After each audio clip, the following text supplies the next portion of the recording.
Olá pessoal, tudo bem? Meu nome é Elias Jabbour e vamos começar mais um episódio do Socialismo do século XXI. Bora lá?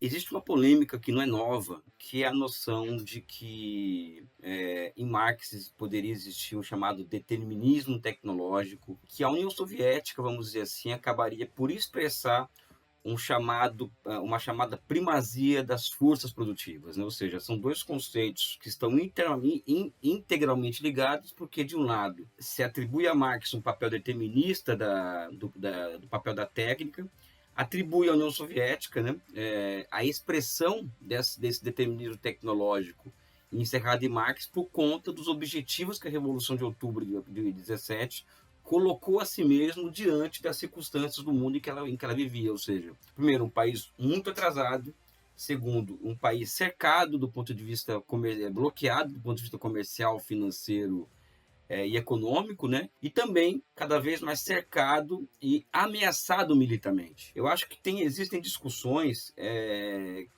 teóricas que muitas vezes elas são feitas sem levar em consideração determinadas conjunturas históricas com as quais certas noções deveriam estar integralmente ligadas, né? E também demonstra, em certa medida, o que eu venho chamando a atenção há muito tempo, de um certo descompromisso de um marxismo acadêmico, desculpa eu levantar de novo esse termo que é polêmico, né, com o exercício do poder político. Porque eu acredito que uma coisa são as teorias pelas quais nós nos guiamos e temos a obrigação de desenvolvê-las na prática, né, a partir do movimento real. E uma outra coisa é o exercício do poder político. Eu acho que são duas esferas de ação que aqueles que pensam no socialismo do século XXI têm que estar, vamos dizer assim, atentos e observar, inclusive, não é, fazendo sempre aquele apelo, né, o apelo a uma totalidade, né, em torno desses dois pontos que eu coloquei aqui. E quando eu falo totalidade, eu falo totalidade e também falo em movimento, porque são os dois componentes que para Hegel compõem a chamada razão humana. Então não tem como nós falarmos em razão em uma sociedade baseada na razão sem falar em totalidade e sem falar em movimento. Posto isso, a primeira questão que se coloca é sobre essa questão do determinismo tecnológico de Marx e também do primado das forças produtivas. Essas duas noções elas já começam equivocadas em princípio, a não observar, por exemplo, que existe uma totalidade entre forças produtivas e relações de produção e que devem ser levadas em consideração quando analisamos a produção e a reprodução material da sociedade ao longo dos anos. Ou seja, é impossível separar essas duas, vamos dizer assim, instâncias que se misturam, que acabam se transformando em uma totalidade. Não existem possibilidades de surgimento de novas relações de produção emancipatórias, relações de produção menos fetichizadas, vamos dizer assim, sem que haja um prévio desenvolvimento das forças produtivas, né? Ou seja, isso não existe como, por exemplo, dando um exemplo muito claro, existir socialismo na escravidão. O socialismo é uma sociedade cujo princípio é a superação de um modo de produção anterior a ele, que inclusive cria as condições para o seu surgimento, que é o capitalismo. Ou seja, o socialismo, em grande medida, ele é a apreensão do ponto mais alto daquilo que ele nega, ou seja, é a apreensão do ponto mais alto do capitalismo. Qual é o ponto mais alto do capitalismo? As forças produtivas criadas sobre o capitalismo. Ou seja, para que os trabalhadores gozem de abundância material, gozem de abundância, consequentemente, também espiritual. Eu vejo muitas vezes assim o desprezo a teorias de caráter, entre aspas, desenvolvimentistas, vamos dizer assim, como um perigoso sinal dos tempos que envolve também a mitificação do socialismo e que acaba nos levando a noções místicas de socialismo e míticas do socialismo que relacionam o socialismo à pobreza, o socialismo à pobreza digna. E o socialismo ele deve ser visto por nós marxistas e que pensamos em termos de poder político como uma sociedade da abundância material. E que, inclusive, as questões que envolvem os limites naturais de uma sociedade que caminha para a abundância, ela deve ser solucionada pelo pleno desenvolvimento da técnica. Ou seja, olha como que é contraditório falar de um determinismo tecnológico, quando a própria tecnologia ela é a condição sine qua non para uma maior racionalização das relações entre ser humano e natureza. O que isso tem a ver com o socialismo do século XXI? Isso tem a ver com alguns pontos que eu acho importantes nós tratarmos quando nós falamos de projetos de poder político para o século XXI. Primeiro, que existe uma grande corrida tecnológica, cuja tendência, inclusive, são os Estados Unidos jogarem para frente a fronteira tecnológica, dada a competição que a China impõe a ela. Ou seja, o socialismo ele acaba voltando a pautar o capitalismo em matéria, vamos dizer assim, de desenvolvimento tecnológico, da mesma forma que ocorreu com o projeto Sputnik, que fez os americanos eles correrem atrás da União Soviética na corrida espacial, né?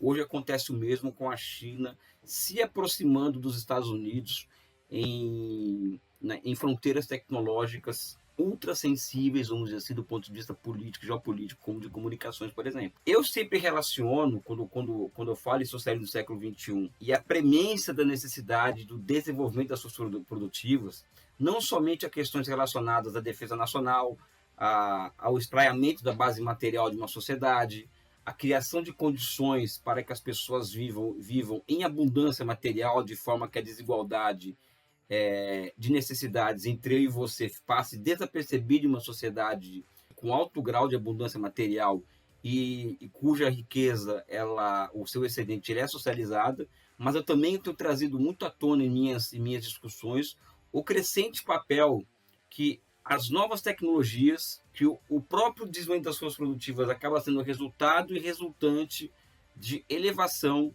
da capacidade de planejar as sociedades futuras, ou seja, o socialismo do século XXI é uma sociedade que ela tem como característica ser uma sociedade que tem como ponto fundamental uma sociedade guiada pela ciência e guiada pela razão. Enquanto não existem condições, eu deixo isso muito claro, para que aquelas questões que os clássicos colocavam de superação da propriedade privada, de elevação de consciência dos trabalhadores a ponto deles serem capazes de tocar a produção em larga escala, ou seja, enquanto não surgem essas condições, o socialismo ele comparece no mundo hoje como uma forma histórica definida, né? É como aquela criança que vai crescendo e vai mudando de fisionomia ao longo do tempo, de forma muito evolutiva, né?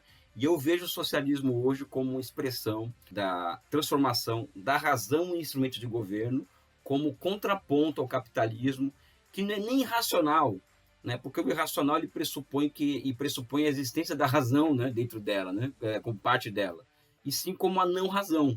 Metade dos Estados Unidos não toma vacina, apesar de ser o país que mais arrasta adiante a fronteira tecnológica, né? Então, a China já é um país que quase a totalidade da população ela toma vacina, né? E a ciência ela foi amplamente utilizada para esse fim. Então, quando nós falamos em primado das suas produtivas, em determinismo tecnológico, temos que tomar muito cuidado com isso, porque isso demandaria visão de totalidade envolvendo relações de produção, uma visão de totalidade envolvendo análise de conjunturas em que o socialismo acaba tendo que se desenvolver em meio a elas, né?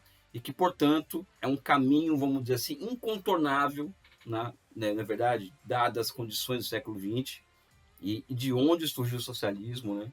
A necessidade real do desenvolvimento rápido, acelerado das forças produtivas e anexas a ela, evidente, o surgimento de novas relações de produção e o surgimento do que eu tenho chamado de novas e superiores formas de planificação econômica, porque somente a partir disso é que o ser humano pode ter condições de construir o seu futuro e ao ser capaz de construir o futuro, ele vai se desfetichizando de si mesmo, ou seja, nós só fetichizamos aquilo que nós não temos controle. Então, o planejamento ele acaba tendo um papel fundamental na superação, inclusive, do fetiche da mercadoria, ou seja, nós começamos uma discussão falando de determinismo tecnológico e primado das suas produtivas para terminar falando da necessidade da elevação da planificação econômica a um nível em que as pessoas consigam superar o fetiche que ela tem por si mesmas, né? Ou seja, superar o fetiche por aquilo que ela não consegue controlar.